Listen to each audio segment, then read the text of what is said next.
Om Swastiastu pemirsa Bali TV dimanapun Anda berada, kembali saya Nyoman Winata, redaktur pelaksana harian Bali Pos ya, menjumpai Anda dalam Bali Pos Talk. Kali ini kita bicara tentang bagaimana kerusakan alam Bali dan saya akan mewawancarai Direktur Eksekutif Walhi Bali, salah satu komponen masyarakat Bali lah yang masih cukup kritis ini, memberikan suara-suara tentang bagaimana penyelamatan lingkungan alam Bali. Kita sapa dulu narasumber kita, Om Swastiastu. Kalau Swastiastu, kalau saya panggilnya Bokis itu, tapi nama lengkapnya Madi Krisna Dinata. Nama Bokis itu nama panggilan. Nama panggilan. Sehat ya? Sehat. Masih tetap semangat ini? Masih tetap semangat. Tetap. Tapi semangat di tengah ya keprihatinan juga ya. Kalau bisa menceritakan hasil kajian Walhi, bagaimana menggambarkan kerusakan alam Bali kita saat ini? Ya, terkait dengan kondisi alam Bali di Bali sendiri itu kan pertama saya mau ngajak flashback dulu kawan-kawan di era tahun 2022 gitu. Yang dimana Bali ini kan dia banyak didera bencana, utamanya itu adalah longsor, banjir gitu ya, yang dimana banyak media itu yang mengatakan bahwasanya bencana itu hampir ada di dan terjadi di setiap kabupaten di Bali waktu era Oktober 2022 hingga awal 2023 gitu. Dan bahkan bencana itu sebenarnya nggak hanya disebabkan oleh curah hujan yang tinggi saja gitu. Nah, bencana alam tersebut itu merupakan bencana alam yang bisa dikatakan bencana alam yang besar dalam kurun waktu 10 tahun belakangan gitu.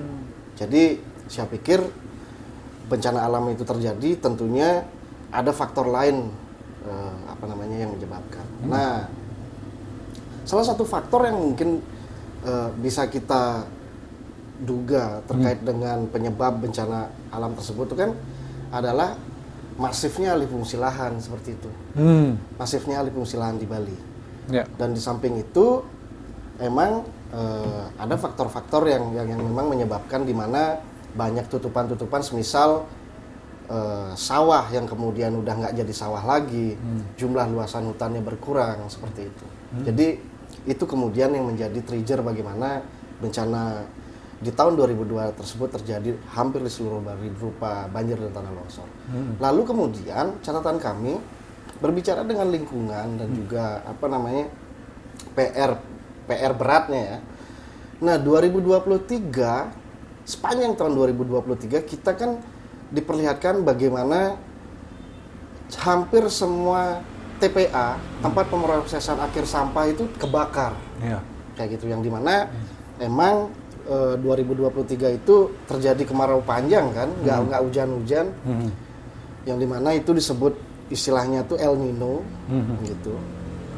Nah, catatan kami itu hampir semua TPA itu terbakar. Ada 5 TPA yang terbakar kalau itu ya? yang memang yang terbesarnya ya TPA Sarbagita ya kayak gitu.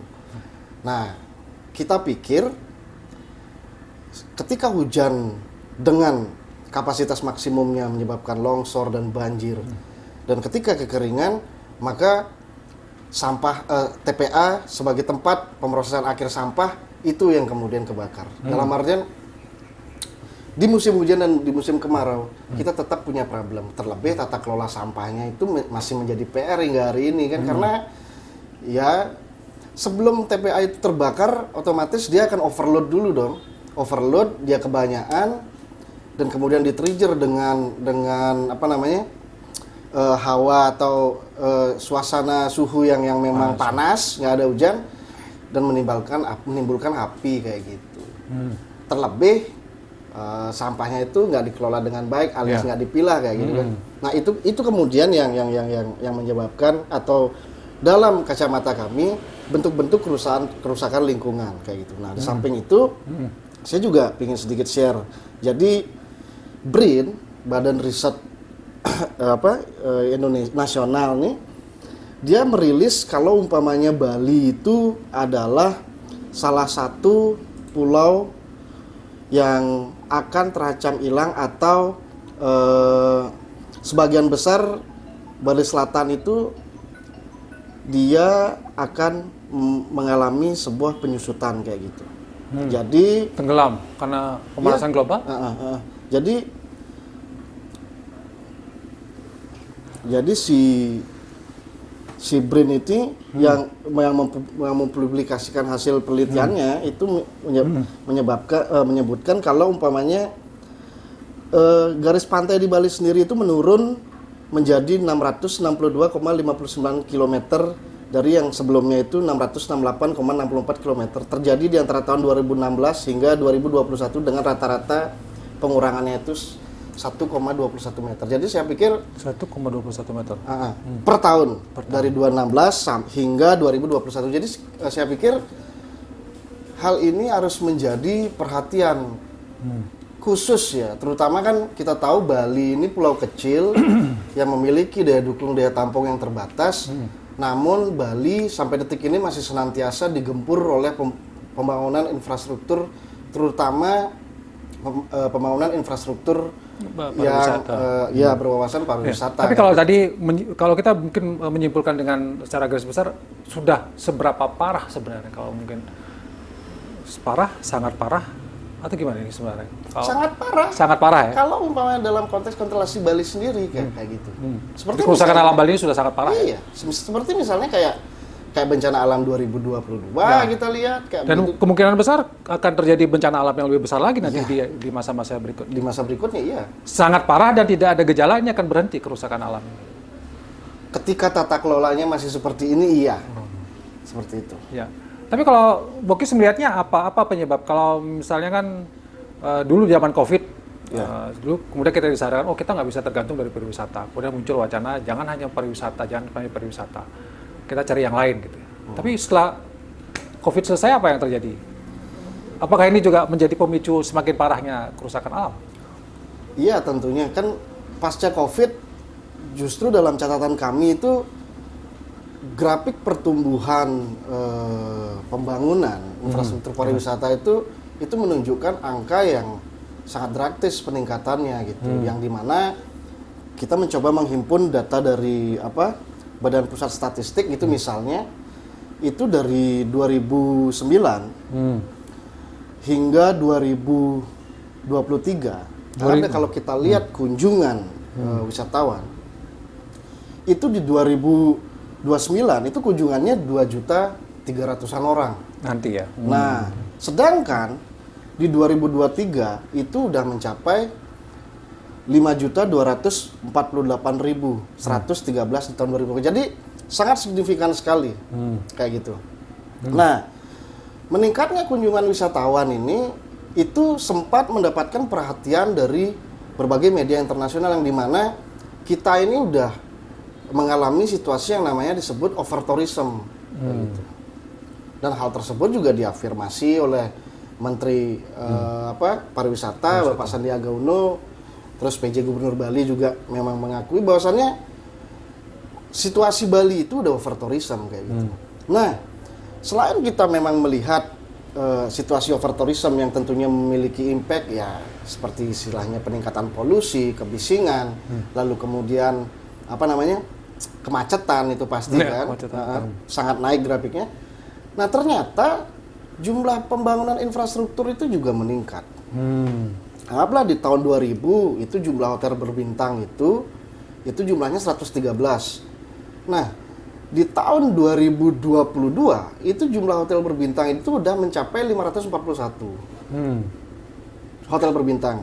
Nah, kenapa kemudian itu yang menjadi sorotan? Pertama kan banyak penelitian dari tahun 2006, penelitian dari tahun 2010, bahkan penelitian yang baru pun mengatakan bahwasannya industri pariwisata atau hotel itu kan merupakan industri yang rakus terkait air, konsumsi air kayak gitu. Nah, kalau umpamanya kita compare, rumah domestik biasa itu dia hanya membutuhkan air sebanyak 200 liter. Nah, sedangkan untuk satu kamar hotel, dia itu bisa membutuhkan kebutuhan air itu sebanyak 800 liter per day, per room, per kamar. Per hari ya. Dan per kamar itu ya? Dan bahkan kalau umpamanya hotel non bintang, dia membutuhkan 250 liter air. Jadi ya industri pariwisata ini adalah industri yang rakus terkait dengan air seperti itu. Jadi kalau umpamanya itu dibiarkan terus bablas, maka hal tersebut akan mengantarkan Bali pada ambang kekrisisan, baik itu krisis ekologis dan juga krisis air utamanya seperti itu. Apa yang menyebabkan kemudian kan suara kritis tidak sekali ya, walahi sudah cukup sering lah alam Bali rusak, alih fungsi lahan sudah. Tapi kenapa tidak berhenti? Covid juga tidak menghentikan, tapi seolah-olah malah apa yang terjadi sebenarnya dan apa yang mesti dilakukan kalau maksud saya supaya ini lebih terkendali lah pembangunan infrastruktur terkait dengan wacana moratorium juga, ini serius apa enggak? Ya, kita mulai dari apa yang menyebabkan sebenarnya? Apakah karena memang ada sistem OSS sekarang katanya yang seperti apa ya? Kalau Bali di lapangan melihatnya. Pertama kan gini, kenapa kemudian udah banyak suara kritis, nah tapi nggak ada respon dan lain sebagainya. Saya pikir inilah bentuk bagaimana pemangku kebijakan utamanya ya, itu mesti memiliki political will dalam konteks keberpihakan terhadap lingkungan hidup. Jadi emang si pemangku kebijakannya harus memiliki bahwasannya meletakkan kelestarian lingkungan hidup itu adalah hal utama, kayak gitu. Yang tentunya akan dibarengi dengan upaya-upaya pemulihan. Ya minimal dikaji dulu deh daya dukung daya tampungnya. Dengan dibarengi dengan upaya-upaya penghentian bentuk-bentuk pembangunan infrastruktur yang ekstraktif terhadap alam. Seperti misalnya rencana jalan tol Gilimanuk-Mengu ini yang sudah terkonfirmasi akan mengancam atau menerabas 480-an hektar lahan sawah produktif. Terus ada pembangunan pelabuhan terintegrasi Sangsit di Bali Utara, yang dimana itu juga akan mengorbankan lahan sawah seluas kurang lebih 2.800-an meter persegi dan akan mengancam 4 subak kayak gitu. Dan juga banyak bentuk-bentuk pembangunan infrastruktur pariwisata yang kami kritisi pasca Covid itu yang dibangun di ruang-ruang, misalnya kita lihat ada pembangunan hotel Fasa Ubud yang dilakukan di lahan perkebunan, yang dimana kami duga itu nggak sesuai dengan rencana tata ruang Provinsi Bali, karena di lahan perkebunan nggak boleh membangun akomodasi pariwisata berupa hotel kayak gitu misalnya. Lalu belum lagi kami menemui berbagai bentuk pembangunan infrastruktur pariwisata seperti kemarin kita mengkritisi di daerah Nusa Dua di Sawangan, itu ada hotel berbintang, bintang 5, namanya N2S Lot 5. Itu juga akan dibangun, dan itu dibangun di daerah kawasan rawan bencana, yang dimana itu rentan terhadap gelombang ekstrim, terus gempa bumi dan lain sebagainya kayak gitu. Dan juga bahkan akan digadang atau ada rencana pembangunan Bali Atlet di Pecatu. Yang kita tahu Bali Selatan ini kan kalau merujuk penelitiannya P3E Ecoregion, dia itu adalah kawasan yang cadangan airnya itu udah nggak berkelanjutan seperti itu. Jadi bagaimana kemudian supportingnya terhadap bentuk-bentuk pembangunan yang banyak dan membabi buta ini? Tentunya kan itu akan menyebabkan ya satu impact lingkungan, krisis air, dan itu juga akan bermuara terhadap impact sosial nantinya gitu. Nah lalu kemudian berbicara dengan apa sih kemudian penyebabnya? Saya pikir rezim hari ini juga itu adalah rezim yang memang memberikan karpet merah terhadap investasi. Apalagi tadi Blisugi berbicara atau mengatakan terkait dengan OSS, One Single Submission adalah salah satu kebijakan yang diterbitkan itu kalau nggak salah tahun 2018 melalui peraturan pemerintah, yang dimana kami Walhi beserta banyak lembaga organisasi masyarakat sipil lainnya itu sempat melakukan upaya hukum terhadap peraturan itu. Kenapa kami melakukan upaya hukum terhadap peraturan tersebut? Karena begini, aturan OSS itu adalah aturan yang satu memberikan karpet merah terhadap adanya investasi, dua peraturan yang memang tidak memiliki keberpihakan terhadap kelestarian lingkungan kayak gitu. Nah, ada dua prinsip yang kami kritik keras di sana. Pertama, aturan itu justru menempatkan pengelolaan lingkungan, pengawasan lingkungan itu di belakang. Dan menempatkan perizinan usaha itu yang di depan, kayak gitu. Dan itu sebenarnya banyak, bahkan pakar lingkungan sekalipun, Profesor Kertadirjo kalau nggak salah namanya, dia mengatakan bahwasanya kalau umpamanya dulu era peraturan PPLH lingkungan hidup Undang-Undang Nomor 32 Tahun 2009 itu jelas mengatakan bahwasanya harus ada kajian lingkungan dulu sebelum kita melakukan sebuah investasi dan lain sebagainya, gitu kan. Nah, peraturan pemerintah ini mendelete itu, menghapus itu, kayak gitu. Justru izin usahanya yang lebih dulu diterbitkan, lalu kemudian izin lokasi tanpa komitmen, kayak gitu. AMDAL-nya nggak ada gitu. Lalu kemudian setelah itu dimiliki, barulah kemudian mengurus AMDAL. Jadi kesannya si AMDAL atau dokumen lingkungan, analisis mengenai dampak lingkungan ini itu hanya ditempatkan hanya sebatas administrasi semata, kayak gitu. Terlebih OSS ini dia menggunakan mekanisme platform kan, jadi secara teknis dia itu online, seperti itu. Nah, jadi, lalu ini yang jadi persoalan. Ya, lalu yang kedua, dan itu diatur di pusat, gitu. Lalu yang kedua, peran serta masyarakat itu dihilangkan di sana. Ya karena online kan, artinya kalau dulu di setiap daerah ada pembangunan sebuah infrastruktur itu pasti harus dan barang substantif bagaimana masyarakat itu dilibatkan dalam baik itu perumusannya, perencanaan dan lain sebagainya. Nah, dengan adanya ini sistem OSS ini itu peran serta masyarakat tuh bisa dilakukan atau tidak, kayak gitu. Dan jadinya menurut bacaan kami itu dikesampingkan justru seperti itu. Bisa di nomor sekiankan lah. Iya. Nah, ini berarti bahwa alam Bali ke depan akan semakin rusak parah. Dan Bokis, karena 15 menit waktu cepat. Ya. Closing statement-nya dari Bokis, apa yang mesti dilakukan? Apa kita hanya bisa pasrah saja? Saya pikir, kalau saya sih agak frustasi juga mikirin gimana Wali melihatnya, apa yang mesti dilakukan oleh siapa gitu.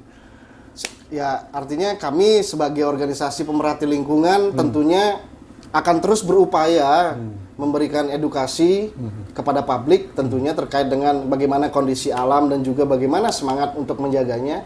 Dan hal tersebut pun juga harus dibarengi dengan keinginan maupun kebijaksanaan dari pemangku kebijakan dalam melakukan tindakan tegas bagaimana infrastruktur di Bali itu bisa dihentikan dan mengedepankan kelestarian lingkungan, serta hal tersebut dilakukan dengan implementasi yang konkret seperti itu, agar kelestarian ataupun keadaan alam Bali ke depannya tidak berada dalam ambang batas atau krisis ekologi seperti apa yang kita takutkan hari ini, seperti itu. Selain melakukan penghentian terhadap infrastruktur yang ekstraktif terhadap lingkungan, pemerintah seyogyanya melakukan upaya-upaya pemulihan baik itu terhadap lahan pertanian, lahan hutan, mangrove dan juga pesisir yang ada di Bali, seperti itu. Baik, terima kasih Bokis atas memberikan gambaran kita ya, sejumlah data yang sudah disampaikan. Memang ada kesan Bali terus dieksploitasi ya tanpa henti. Justru setelah COVID bukannya berhenti eksploitasi, tapi semakin parah, infrastruktur dibangun luar biasa. Mudah-mudahan ini menjadi perhatian kita bersama, terutama pemerintah telah menetapkan kebijakan bagi Bali sehingga alam Bali ini bisa lebih baik lagi ke depannya, bukannya tambah semakin rusak. Demikian Bali Post Talk kali ini, saya ucapkan terima kasih. Saya tutup dengan Om Santi. Om Santi. Om Santi. Om. Sampai jumpa.